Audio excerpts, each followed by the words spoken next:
Người anh rể khai nhận đã đi nhà nghỉ với em họ 5 lần và không ngờ người tình lại muốn hạ độc vợ mình bằng trà sữa sau khi chấm dứt quan hệ.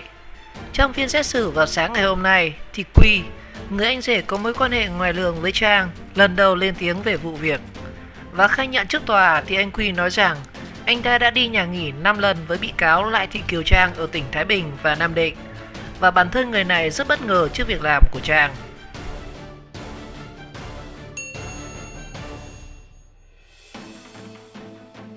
Sáng nay ngày 17 tháng 7 thì Tòa án Nhân dân tỉnh Thái Bình đã mở phiên sơ thẩm xét xử Lại Thị Kiều Trang sinh năm 1994, trú tại xã Vũ Quý, huyện Kiến Sương về hành vi giết người.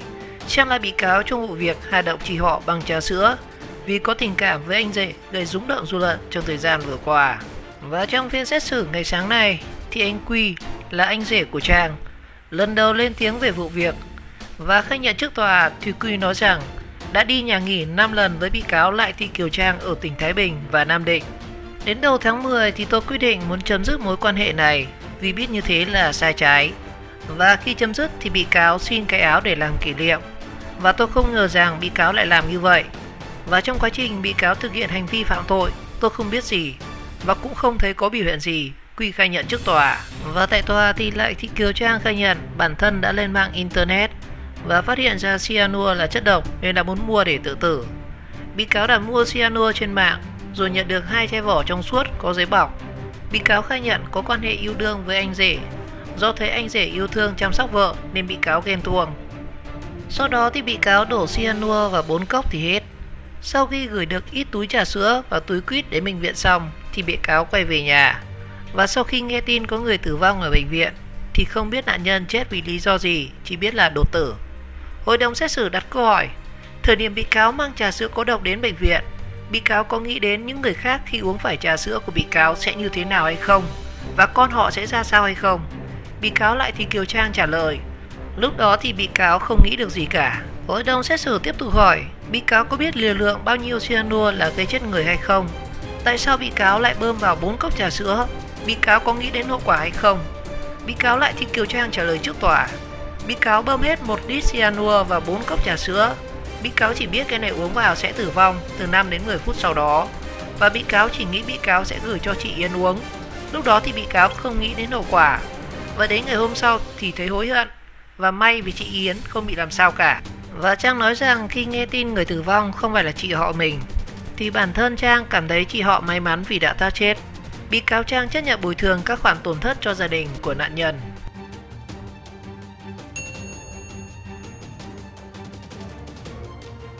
Xét xử vụ cô gái đầu độc chị họ vì yêu anh rể khiến người khác tử vong.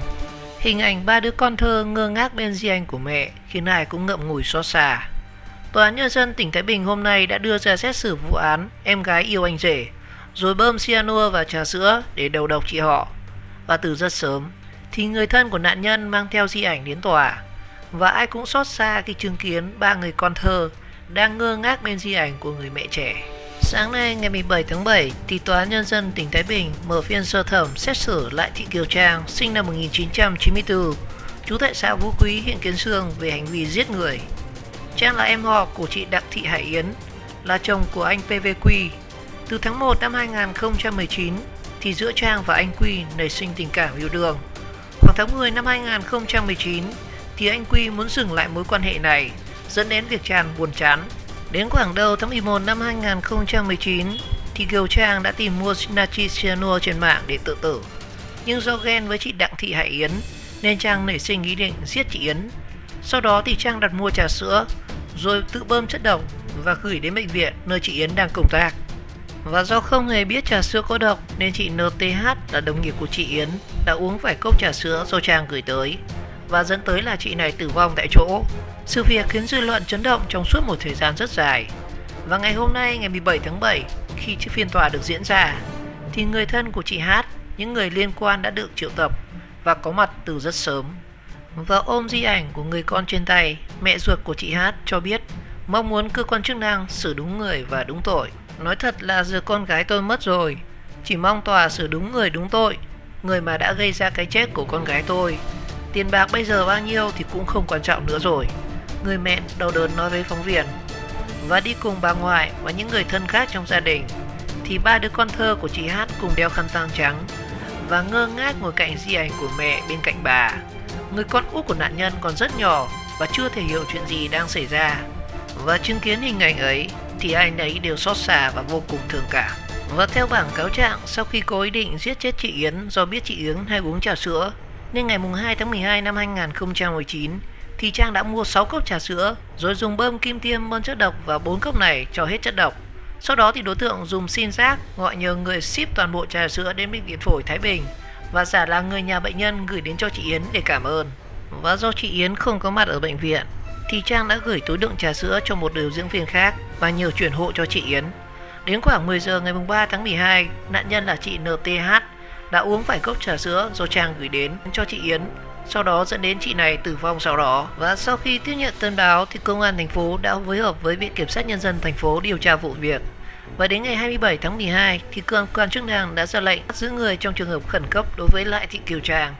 Và ngày 29 tháng 12 thì hồ sơ vụ án đã được chuyển đến cơ quan cảnh sát điều tra công an tỉnh để tiếp tục làm rõ vụ việc. Và đến ngày 31 tháng 12 thì cơ quan cảnh sát điều tra công an tỉnh Thái Bình đã ra quyết định khai quật và khám nghiệm tử thi để làm rõ nguyên nhân vụ việc và cái chết của nạn nhân. Kết quả khám nghiệm tử thi đã phát hiện thấy chất độc cyanua trong phủ tạng nạn nhân, nữ cán bộ điều dưỡng. Và căn cứ vào kết quả điều tra, ngày 3 tháng 1 năm 2020, cơ quan cảnh sát điều tra công an tỉnh Thái Bình ra quyết định khởi tố bị can và ra lệnh tạm giam đối với Lại Thị Kiều Trang để điều tra về hành vi dấu hiệu phạm tội giết người.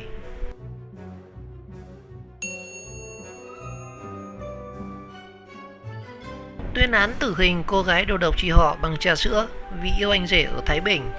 Để em lòng yêu thương anh rể, Trang đã bơm cyanua vào trà sữa hòng đầu độc chị họ của mình, nhưng vô tình khiến một người lạ mặt tử vong. Đúng 7 giờ 40 phút thì người thân của nạn nhân NTH và người thân của bị cáo Lại Thị Kiều Trang đã đến tòa để chuẩn bị các thủ tục cho buổi xét xử. Người thân nạn nhân ôm di ảnh khóc nghẹn và bày tỏ niềm đau xót trước giờ xét xử. Đúng 8 giờ thì lực lượng chức năng đã đưa bị cáo Lại Thị Kiều Trang đến trước tòa để chuẩn bị cho buổi xét xử. Và bước xuống xe thì bị cáo Lại Thị Kiều Trang cúi đầu rồi lấy tay che mặt. Đúng 8 giờ 15 phút thì hội đồng xét xử đọc tuyên bố khai mạc phiên tòa xét xử sơ thẩm và xét xử bị cáo Lại Thị Kiều Trang về tội giết người. 8 giờ 20 phút thì hội đồng xét xử xét hỏi nhân thân của bị cáo Lại Thị Kiều Trang, đọc quyền và nghĩa vụ của bị cáo trước tòa. 8 giờ 25 phút thì đại diện Viện Kiểm sát Nhân dân tỉnh Thái Bình đọc lại cáo trạng vụ án trước tòa. Và hội đồng xét xử yêu cầu bị cáo Lại Thị Kiều Trang trình bày hành vi phạm tội của mình trước tòa. Bị cáo Lại Thị Kiều Trang khai nhận bản thân đã lên mạng internet và phát hiện ra rằng cyanua là chất độc nên đã muốn mua để tự tử. Bị cáo đặt mua cyanua trên mạng rồi nhận được 2 chai vỏ trong suốt và có giấy bọc. Bị cáo khai nhận có quan hệ yêu đương với anh rể do thấy anh rể yêu thương chăm sóc vợ nên bị cáo đã ghen. Sau đó thì bị cáo đổ cyanua vào 4 cốc thì hết cyanua. Và sau khi gửi được túi trà sữa và túi quýt đến bệnh viện xong thì bị cáo quay trở về nhà. Và sau khi nghe tin có người tử vong ở bệnh viện thì không biết nạn nhân chết vì lý do gì, chỉ biết là đột tử. Bị cáo Trang khai nhận trước tòa. 9 giờ 15 phút, hội đồng xét xử đặt câu hỏi: thời điểm bị cáo mang trà sữa có độc đến bệnh viện thì bị cáo có nghĩ đến những người khác khi uống phải trà sữa của bị cáo sẽ thế nào không? Và con cái họ thì sẽ ra sao? Bị cáo Lại Thị Kiều Trang trả lời rằng lúc đó thì bị cáo không nghĩ được gì cả. 9 giờ 20 phút thì trả lời trước hội đồng xét xử, chị Yến cho biết trước đó thì bản thân chị không nghi ngờ gì về việc chồng mình ngoại tình. Và sau khi bị cáo bị bắt thì chị mới biết được sự thật. Và trước hội đồng xét xử, chị Yến không yêu cầu bị cáo bồi thường gì. 9 giờ 25 phút thì đại diện bị hại yêu cầu bị cáo bồi thường các khoản mai táng, các khoản tổn thất về tinh thần của người thân và các con của nạn nhân. Sau khi vợ tôi mất thì chỗ công an có bàn giao cho gia đình tôi là 110 triệu tiền bồi thường của gia đình bị cáo. Về tổn thất tinh thần thì giờ tôi yêu cầu bồi thường ở mức cao nhất theo quy định cho người thân của vợ tôi và gia đình tôi. Chồng nạn nhân tử vong nói trước tòa. 9 giờ 30 phút thì trước hội đồng xét xử thì anh Quy là anh rể của bị cáo Lại Thị Kiều Trang khai nhận đã đi nhà nghỉ 5 lần với bị cáo Lại Thị Kiều Trang ở tỉnh Thái Bình và ở Nam Định. Và đến đầu tháng 10 thì tôi quyết định muốn chấm dứt mối quan hệ này vì biết như thế là sai trái. Và khi chấm dứt thì bị cáo Trang đã xin cái áo để làm kỷ niệm. Và tôi không ngờ rằng bị cáo lại làm như vậy. Và trong quá trình bị cáo thực hiện hành vi phạm tội thì tôi không biết gì và cũng không thấy có biểu hiện gì, anh Quy khai trước tòa. 9 giờ 50 phút, hội đồng xét xử hỏi bị cáo có biết liều lượng bao nhiêu cyanua chỉ là gây chết người hay không? Và tại sao bị cáo lại bơm vào 4 cốc trà sữa? Bị cáo có nghĩ đến hậu quả hay không? Bị cáo Trang trả lời trước tòa. Bị cáo bơm hết 1 lít cyanua vào 4 cốc trà sữa. Bị cáo chỉ biết cái này uống vào thì sẽ tử vong từ 5 đến 10 phút sau đó. Bị cáo chỉ nghĩ là bị cáo gửi cho chị Yến uống. Lúc đó thì bị cáo không nghĩ đến hậu quả. Và đến ngày hôm sau thì hối hận. Và may vì chị Yến không bị làm sao cả. 9 giờ 55 phút, hội đồng xét xử tiếp tục đặt câu hỏi. Tại sao không tìm chất độc khác mà cứ bắt buộc phải tìm chất độc cyanua? Bị cáo Trang khai nhận rằng bị cáo lên mạng tìm chất để tự tử thì thấy chất này, nên trong đầu bị cáo đã mua về để tự tử. Và lúc đầu người ta bán hàng người ta cũng bảo đây là chất độc nên rất phải cẩn thận. Hội đồng xét xử tiếp tục đặt câu hỏi. Khi biết người chết không phải là chị Yến mà là chị Hát thì bị cáo nghĩ như thế nào? Và bị cáo Trang cho rằng bản thân cảm thấy rất may mắn cho chị Yến vì chị ấy không bị làm sao cả. Hội đồng xét xử tiếp tục đặt câu hỏi. Bị cáo nghĩ như thế nào mà quan hệ với anh rể? Do anh rể lôi kéo hay là do bị cáo lôi kéo? Bị cáo Trang trả lời trước tòa là do cả hai phía. 10 giờ thì bị cáo Lại Thị Kiều Trang xin lỗi gia đình nạn nhân trước tòa. Em xin lỗi anh và gia đình nhà chị rất nhiều, chỉ vì sự không hiểu biết của em mà gây ra hậu quả như thế này. Và trước hội đồng xét xử, bị cáo Trang chấp nhận bồi thường các khoản tổn thất cho gia đình nạn nhân.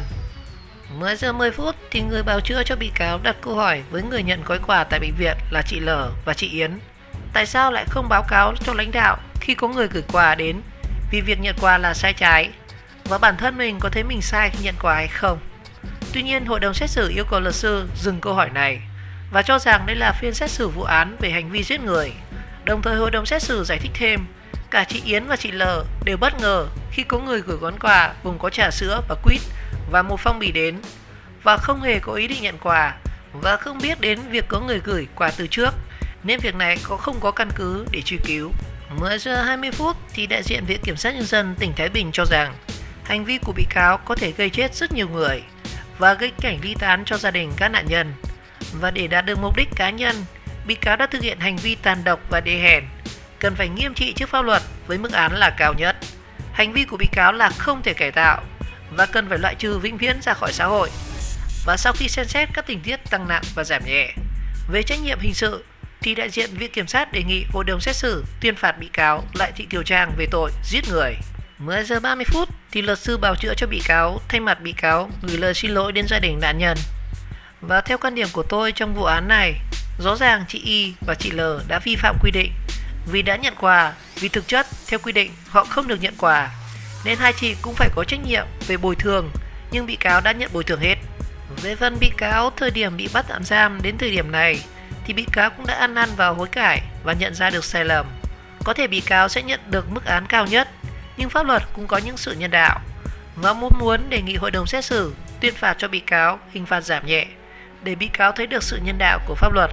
Luật sư bào chữa cho bị cáo bày tỏ quan điểm của mình. 10 giờ 39 phút, hội đồng xét xử cho bị cáo nói lời sau cùng trước khi vào nghị án. Do hiểu biết chưa sâu sắc về pháp luật nên bị cáo đã đi phạm tội, và bị cáo mong gia đình bị hại và hội đồng xét xử cho bị cáo được hưởng sự khoan hồng của pháp luật. Bị cáo Lại Thị Kiều Trang nói lời sau cùng trước khi tòa nghị án. 11 giờ 30 phút, hội đồng xét xử tuyên bố bị cáo Lại Thị Kiều Trang hình phạt tử hình, tạm giam bị cáo trong thời gian thi hành án. Bị cáo phải bồi thường cho bị hại tiền mai táng, tiền bồi thường tổn thất tinh thần cho nạn nhân và cấp dưỡng cho 3 con của bị hại. Trước đó vào ngày 19 tháng 6, thì Hội đồng xét xử Tòa án Nhân dân tỉnh Thái Bình đã quyết định hoãn phiên xét xử sơ thẩm vụ án giết người do bị cáo Lại Thị Kiều Trang vắng mặt vì sức khỏe yếu.